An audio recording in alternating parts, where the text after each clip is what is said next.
Perkenalkan, nama saya Estefania Elizabeth Borgultom, NIM 180306052.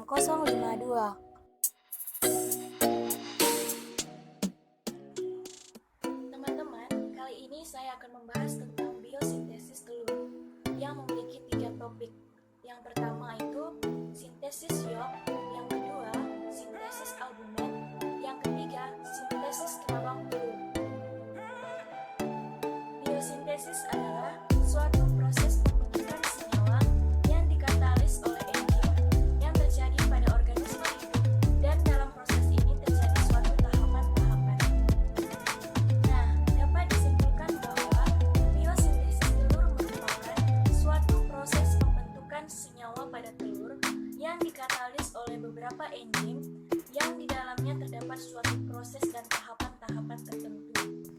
Nah, sebelum kita membahas lebih dalam, kita juga harus tahu jalur pembentukan telur, yang dimana di dalamnya terjadi beberapa proses sintesis, yaitu ada ovari, infundibulum, magnum, yang merupakan tempat terjadinya sintesis albumin, kemudian ada isthmus, kemudian ada kelenjar kerabang, yang merupakan tempat terjadinya sintesis kerabang, dan yang terakhir adalah vagina. Nah, kita akan masuk pada topik pertama, yaitu sintesis yolk. Nah, teman-teman, dalam sintesis yolk hanya mengandung kurang lebih 50% air, selebihnya adalah umumnya protein dan lipid, dan dengan perbandingan 1:2. Teman-teman, pembentukan sintesis yolk atau sintesis komponen-komponen yolk disebut juga dengan vitellogenesis. Vitellogenesis yang berlangsung di dalam hati atau liver.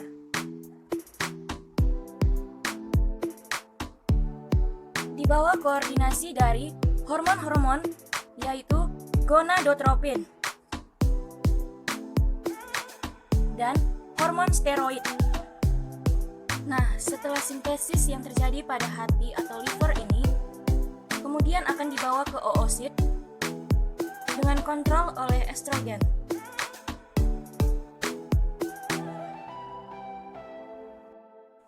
Nah, pada padatan yolk mengandung fosfoprotein yang disebut dengan fosfitin.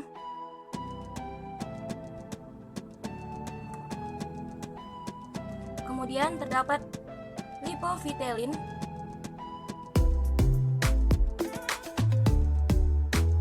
dan kemudian terdapat lipoprotein.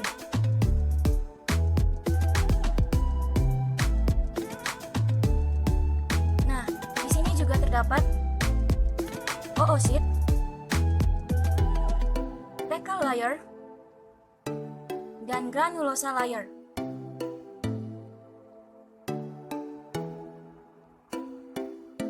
Nah, begitulah proses sintesis yolk.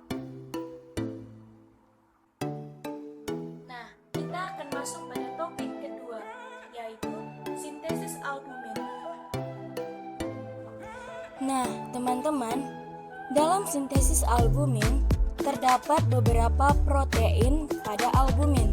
Yang pertama adalah ovalbumin sebanyak 54%, yang kedua ovatransferin sebanyak 13%, kemudian ada ovomucin sebanyak 11%, kemudian ada ovoglobulin sebanyak 8%, kemudian ada lisosim sebanyak 3,5%, kemudian ada alfa dan beta ovomucin sebanyak 1,5 sampai 3,0%.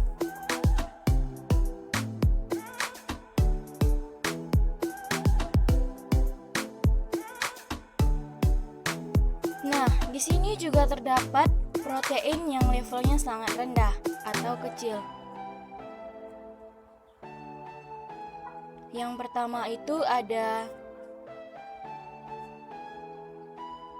avidin sebanyak 0,05%, kemudian ada flavoprotein sebanyak 0,8%, Kemudian ada ovomakroglobulin sebanyak 0,5%. Kemudian ada ovoinhibitors sebanyak 0,1 sampai 1,5%. Kemudian ada ovoglikoprotein sebanyak 0,5 sampai 1,%. Kemudian ada papan inhibitor sebanyak 0,1%. Teman-teman, hormon steroid juga memiliki peranan sangat penting dalam sintesis protein pada sel oviduct.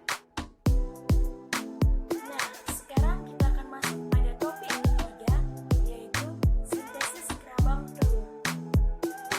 Nah, kita akan masuk pada skema sintesis kerabang telur.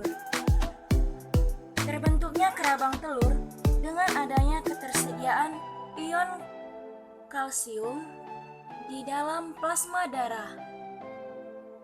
Di dalam plasma darah ini juga terdapat HCO3 negatif, CO2, dan H2O. Dalam sintesis kerabang telur ini juga terjadi metabolisme, tepatnya pada mukosa sel kelenjar kerabang, yaitu dengan adanya CO2 yang bereaksi dengan H2O menghasilkan H2CO3.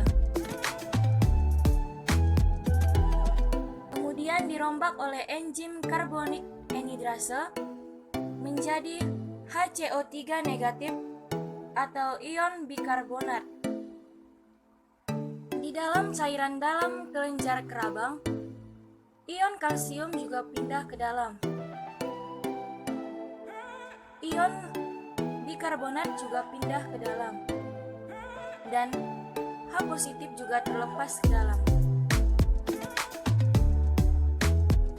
Nah, cairan dalam kelenjar kerabang ini terjadilah proses reaksi antara ion kalsium bereaksi dengan HCO3 negatif atau ion bikarbonat dan bereaksi juga dengan H positif yang sudah terlepas. Kemudian menghasilkan CaCO3 atau kalsium karbonat.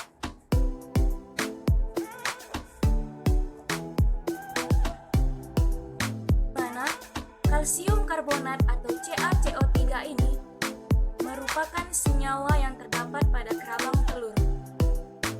Nah, begitu ya teman-teman, sintesis kerabang